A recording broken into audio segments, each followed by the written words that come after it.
ओम श्री शक्ति नमः। ओम श्री शक्ति नमः। ओम श्री शक्ति नमः। ओम श्री शक्ति नमः। ओम श्री शक्ति नमः। 8वां अध्याय। देवी द्वारा महिषासुर के अमात्य को अपना उद्देश्य बताना तथा अमात्य का वापस लौटकर देवी द्वारा कही गई बातें महिषासुर को बताना। व्याची बोले, हे महाराज, उसकी यह बात सुनकर नारी श्रेष्ठ भगवती जोर से हंसकर मेघ के समान गंभीर वाणी में उससे कहने लगी। देवी बोली, हे मंत्रीवर, मुझे देवी माता के रूप में जानो। मैं सभी दैत्यों का नाश करने वाले तथा माँ लक्ष्मी नाम से विख्यात हूँ।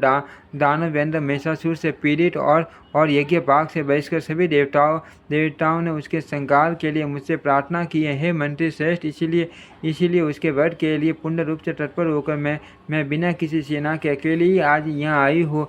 हे अनग, आपने जो शांतिपूर्वक आदर के साथ मेरा स्वागत करके मधुर वाणी में मुझसे बात की है, उससे मैं बहुत प्रसन्न हूँ। अन्यथा अपनी काल अग्नि के समान दृष्टि से आपको भस्म कर देती। मधुरता से युक्त वसन भला किसके लिए प्रीति कारक नहीं होता। अब आप जाओ और मेरे शब्दों में उस पापी महिषासुर को कह दो, यदि आपको जीवित रहने की अभिलाषा हो तो अभी पाताल लोक में चले जाओ, नहीं तो मैं आप पापी तथा दुष्ट को रणभूमि में मार डालूंगी। मेरे बाणों से छीन भिन्न शरीर वाले होकर आप यमपुरी चले जाओगे।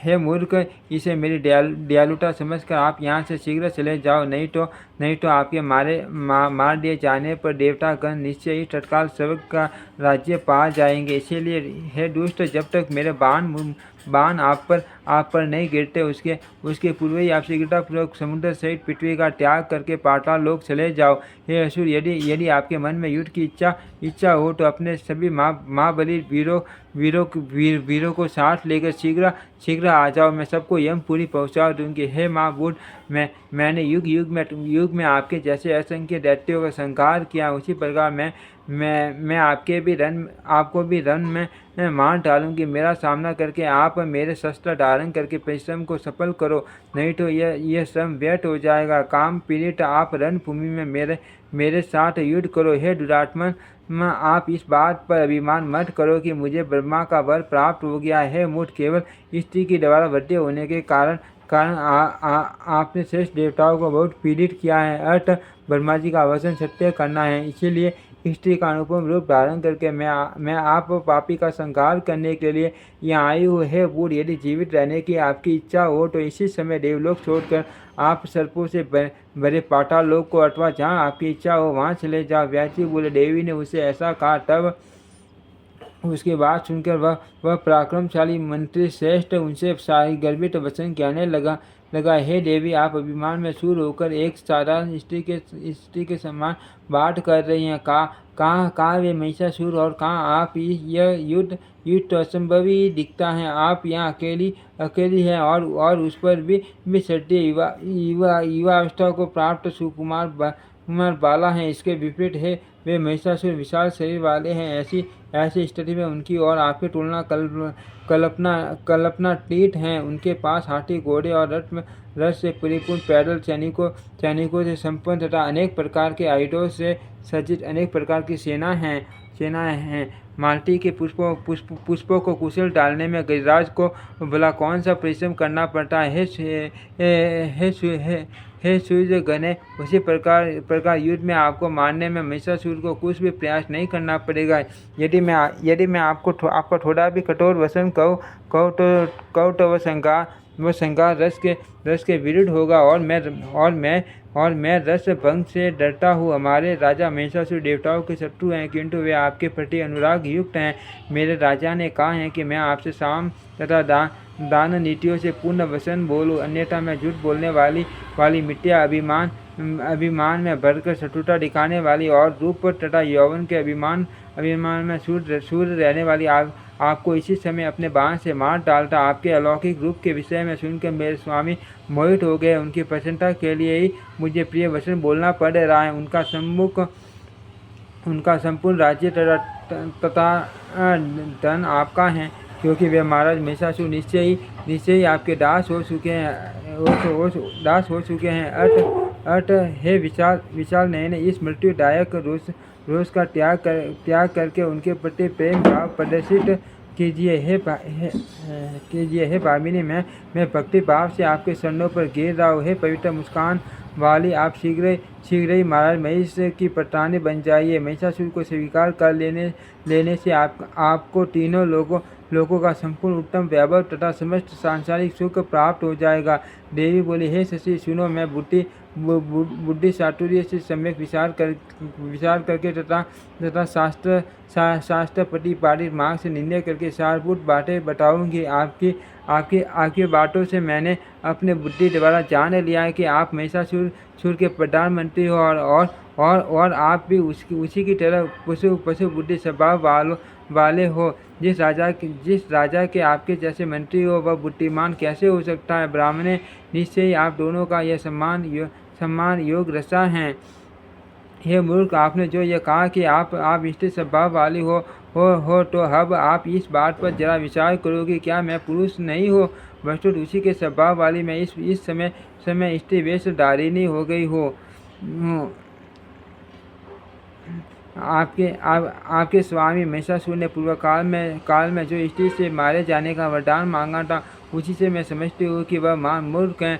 वह वीर दस का थोड़ा भी जानकार नहीं है। स्त्री के द्वारा मारा जाना पराक्रम महीन के लिए भले ही सुकर ही हो, किंतु वीर के लिए वह ये कष्टप्रद होता है। महिष की अपनी जो बुद्धि हो सकती है, उसी के अनुसार आपके स्वामी ने ऐसा वरदान मांगा है। इसीलिए मैं स्त्री रूप धारण करके अपना कार्य सिद्ध करने के लिए यहाँ आई हूँ। मैं आपके धर्मशास्त्र विरोधी वचनों से क्यों डरूं? जब देवी प्रतिकूल होता है जब दैव प्रतिकूल होता है तब एक तिनका भी वज्र तुल्य हो जाता है, और जब वह दैव अनुकूल होता है तब वज्र भी टूल रुई के समान कोमल हो जाता है। जिसकी मृत्यु सन्निकट हो उसके लिए सेना, अस्त्र शस्त्र तथा किले की सुरक्षा, सैन्य बल आदि प्रपंचों से क्या लाभ।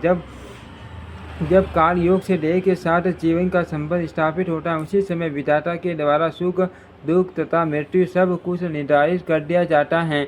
दैव ने जिस प्राणी की मृत्यु जिस प्रकार से निश्चित कर दी है, उसकी मृत्यु उसी प्रकार से होगी, उसके विपरीत नहीं। यह पुण्य सत्य है। जिस प्रकार से ब्रह्मा आदि देवताओं के भी जन्म और मृत्यु सुनिश्चित किए गए रहते हैं समय आने पर उसी प्रकार से उनका भी जन्म मरण होता है। तब अन्य लोगों के विषय में विचार ही क्या। उन ब्रह्मा आदि मरण धर्मा के वरदान से गर्वित होकर जो लोग ये समझते हैं कि हम नहीं मरेंगे, वे मूर्ख तथा अल्प बुद्धि वाले हैं। अतः अब आप शीघ्र जाओ और अपने राजा से मेरी बात कह दो। इसके बाद आपके राजा जैसी आज्ञा दे तो आप वैसा करो। इंद्रों को सबक प्राप्त हो जाए और देवताओं को यज्ञ का भाग मिलने लगे। आप लोग यदि जीवित रहना चाहते हो तो पाताल लोक चले जाओ। और हे मूर्ख, यदि दुष्टात्मा महिषासुर का विचार विपरीत हो तो वह मरने के लिए तैयार होकर मेरे साथ युद्ध करे। यदि आप ये मानते हो कि विष्णु या आदि प्रधान देवता तो युद्ध में पहले ही परास्त किए जा चुके हैं, तो उस समय उसका कारण था विपरीत भाग्य तथा ब्रह्मा जी का वरदान। व्यास बोले, देवी का यह वचन सुनकर वह दानव सोचने लगा, अब मुझे क्या करना चाहिए? मैं इसके साथ युद्ध करूं या राजा महिष के पास लौट चलूं? किंतु यह भी है कि कामातुर महाराज महिष ने विवाह के लिए उसे राजी करने की मुझे आज्ञा दी है, तो फिर रज भंग करके मैं राजा के पास लौटकर कैसे जाऊं?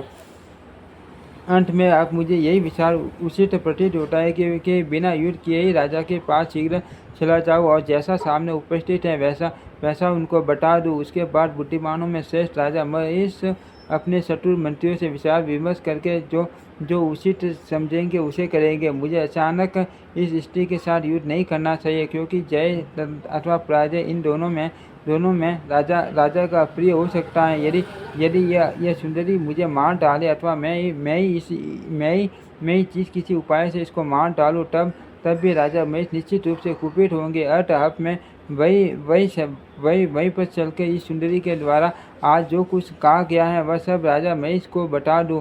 तत्पश्चात उनकी जैसी रुचि होगी वैसा वे करेंगे। व्यास बोले, ऐसा विचार करके वह बुद्धिमान मंत्री राजा महिष के पास गया और उसे प्रणाम कर दोनों हाथ जोड़कर कहने लगा। मंत्री बोला, हे राजन, सुंदरी रूप वाली वह देवी सिंह पर आरूढ़ है। उस मनोहर देवी की बुझाए हैं और उस श्रेष्ठ देवी ने उत्तम कोटि के आयुध धारण कर रखे हैं। हे महाराज, मैंने उसे कहा, हे भामिनी, आप राजा महिष से प्रेम कर लो और तीनों लोकों के स्वामी उन महाराज की प्रिय पटरानी बन जाओ। केवल केवल आप ही उनकी पटरानी बनने योग्य हो, उसमें इसमें कोई संशय नहीं है। वे आपके आज्ञाकारी बनकर सदा आपके अधीन रहेंगे। हे शिवमुखी महाराज, महिष को पति रूप में प्राप्त करके आप चिरकाल तक तीनों लोकों के ऐश्वर्य का उपभोग कर समस्त स्त्रियों में सौभाग्यवती बन जाओ। मेरा यह वचन सुनकर विशाल नयनों वाली वह सुंदरी गर्व के आवेग से विमोहित होकर मुस्कुराती हुई मुझसे यह बोली, मैं देवताओं का हित करने के विचार से महिषी के गर्भ से उत्पन्न उस अधम पशु महिष को देवी के लिए बलि चढ़ा दूंगी।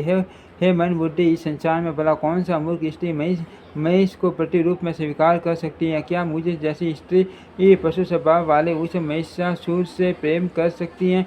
हे मूर्ख, सिंह वाली तथा जोर जोर से चिल्लाने वाली कोई महिषी उस श्रृंगधारी महिष को अपना पति बना सकते हैं, किंतु मैं वैसी मूर्ख नहीं हूँ। देवी ने पुण्य कहलाया। मैं तो देवताओं के शत्रु आप महिषासुर के साथ रण क्षेत्र में युद्ध करूंगी और आपको मार डालूंगी। हे दुष्ट, यदि जीवित रहने की आपकी इच्छा है तो अभी पाताल लोक चले जाओ। हे राजन, उस मत स्त्री ने ऐसी बहुत कठोर बात मुझसे कही। उसे सुनकर बार बार विचार करने के बाद मैं यहाँ लौट आया हूँ। आप रस भंग न हो यह सोचकर मैंने उसके साथ युद्ध नहीं किया, और फिर आपकी आज्ञा के बिना मैं व्यर्थ ही युद्ध कैसे कर सकता था। हे राजन, वह स्त्री सदा अपने बल से अत्यंत उन्मत्त रहती हैं। उन्हीं के विषय में मैं नहीं जानता, आगे न जाने क्या होगा। इस विषय में आप ही प्रमाण हैं। इसमें परामर्श देना मेरे लिए अत्यंत कठिन है। इस समय हमारे लिए युद्ध करना अथवा पलायन कर जाना, इन दोनों में कौन श्रेष्ठकर होगा, इसका निर्णय मैं नहीं कर पा रहा हूँ। इति श्रीमद्देवी भागवते महापुराणे अष्टादशशास्त्रायां संहितायां पंचम स्कंदे मंत्री द्वारा महिषासुरेण देव्या स विवाह प्रस्तावो नाम 10वां अध्यायम्। ओम श्री शक्ति नमः। ओम श्री शक्ति नमः। ओम श्री शक्ति नमः।